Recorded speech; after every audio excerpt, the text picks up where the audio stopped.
Hola, hoy vamos a hablar de la glucogenogénesis. Después de una comida rica en carbohidratos, nuestros niveles de glucosa en sangre aumentan, pero en el cuerpo no lo deja flotando ahí sin control ni nada. Entonces, ¿qué hace con este exceso de glucosa? Aquí es donde entra la gluconeogénesis, el proceso mediante el cual el cuerpo convierte la glucosa en glucógeno.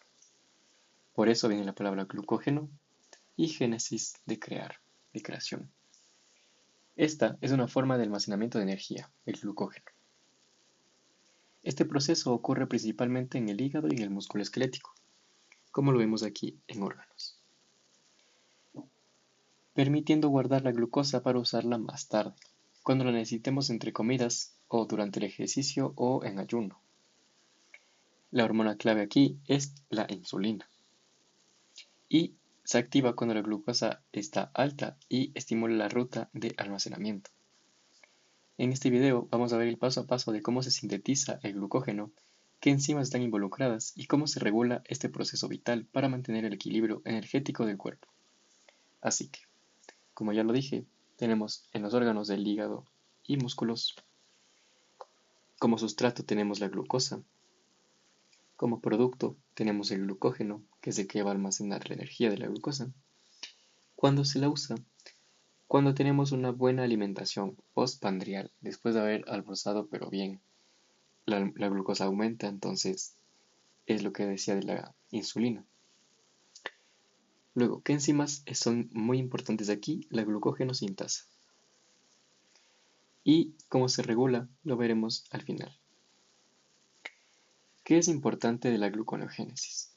Primero, tienen que tener en cuenta la estructura básica de la glucosa y luego del glucógeno. Acá nosotros tenemos una muy pequeña parte de una molécula de glucógeno. ¿Por qué? El glucógeno es un polisacárido ramificado formado por unidades de glucosas. Aquí está nuestra glucosa, que están unidas entre sí. Las glucosas se unen por cadena de enlaces 1,4 glucosídicos, que, como podemos ver aquí, nuestra glucosa se divide en 1, 2, 3, 4, 5 y 6 carbonos. Aquí, en nuestro carbono 1, tenemos nuestro grupo OH hacia arriba. Y en nuestra segunda glucosa, nosotros igual tenemos 1, 2, 3, 4, 5 y 6 carbonos.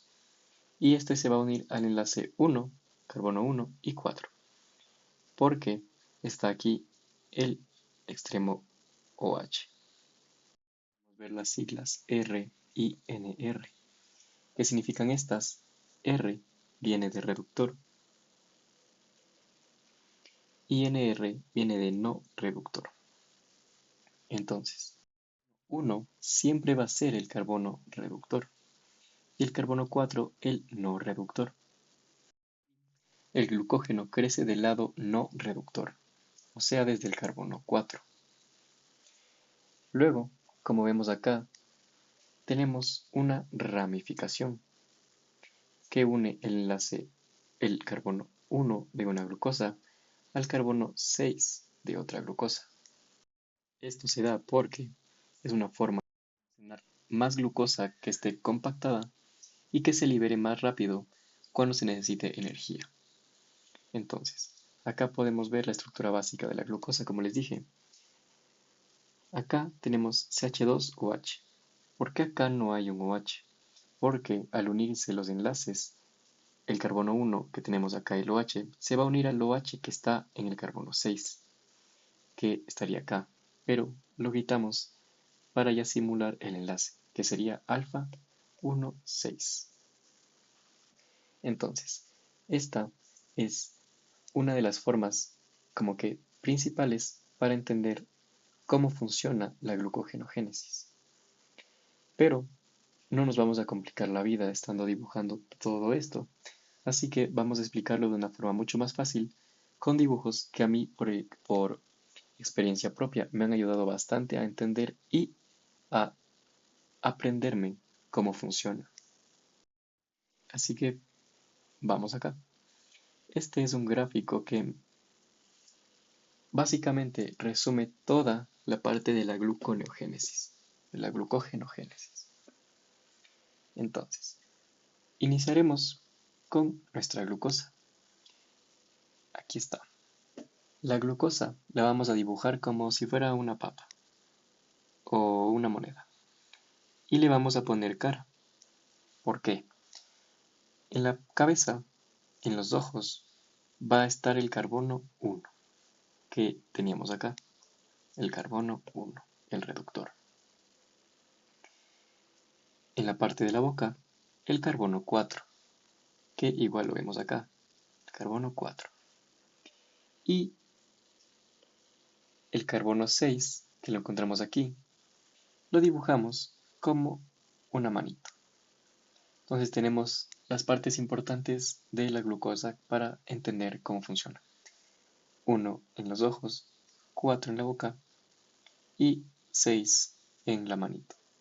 Entonces, esta glucosa va a pasar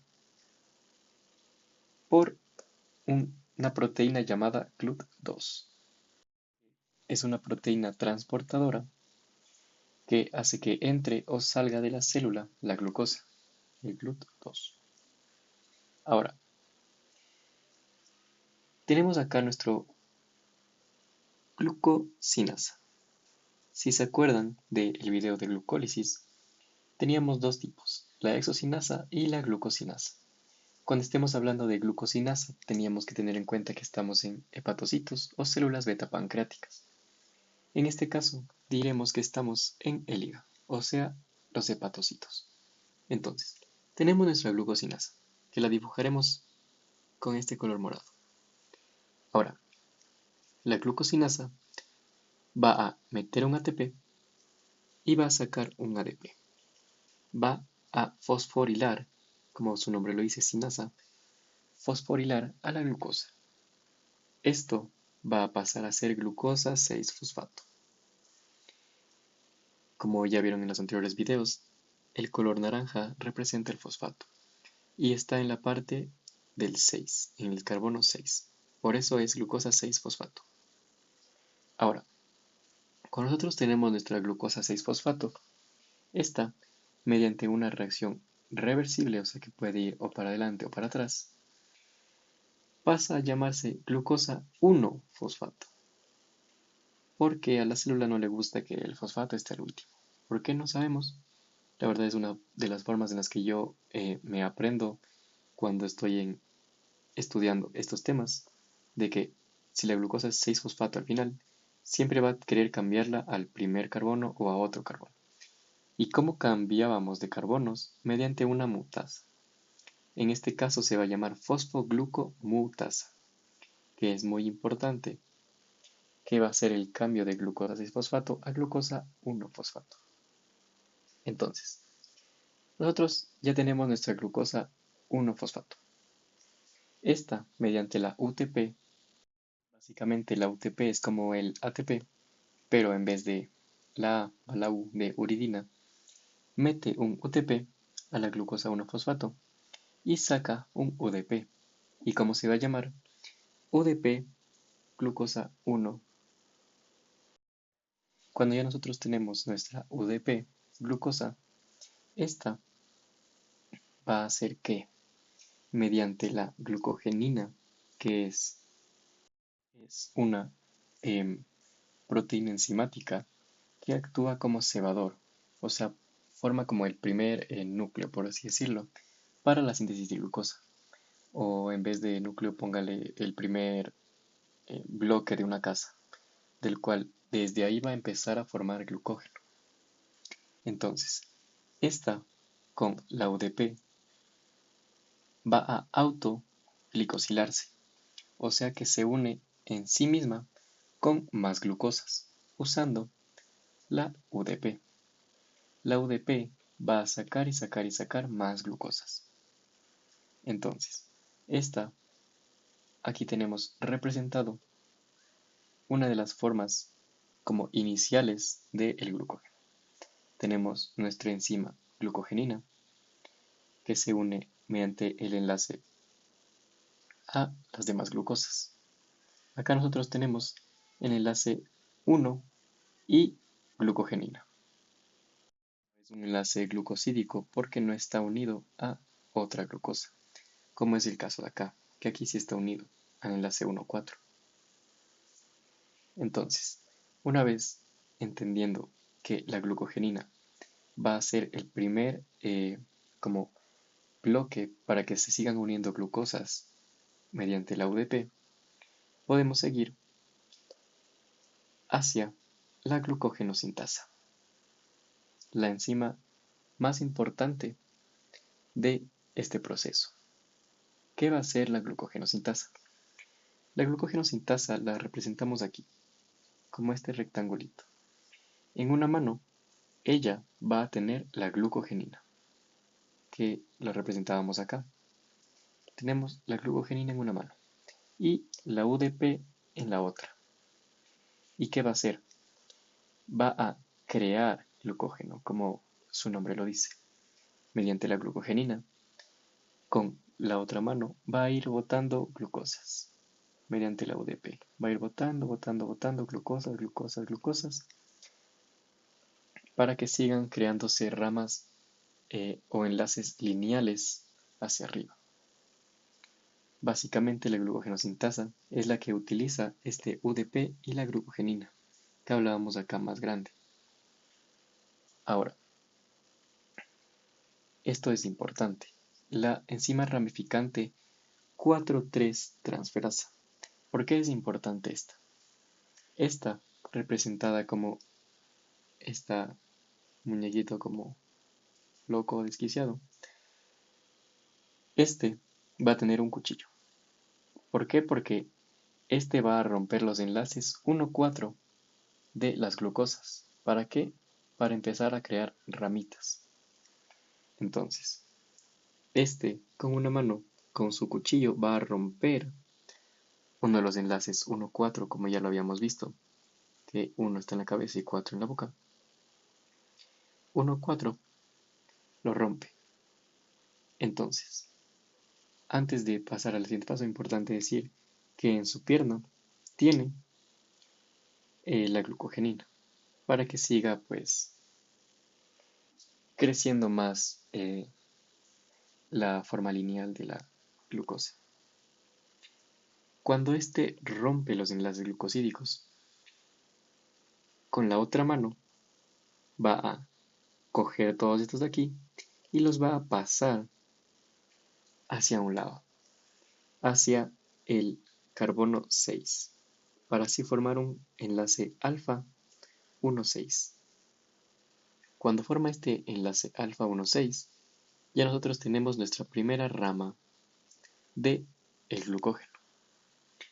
Ahora, como bien lo recuerdan, teníamos la glucogenosintasa que metía de la glucogenina hacia acá para que siga creando enlaces lineales y con la UDP seguir metiendo más glucosas. Al final, esto nos termina llevando hacia varios como que ramas para que el glucógeno pues se forme.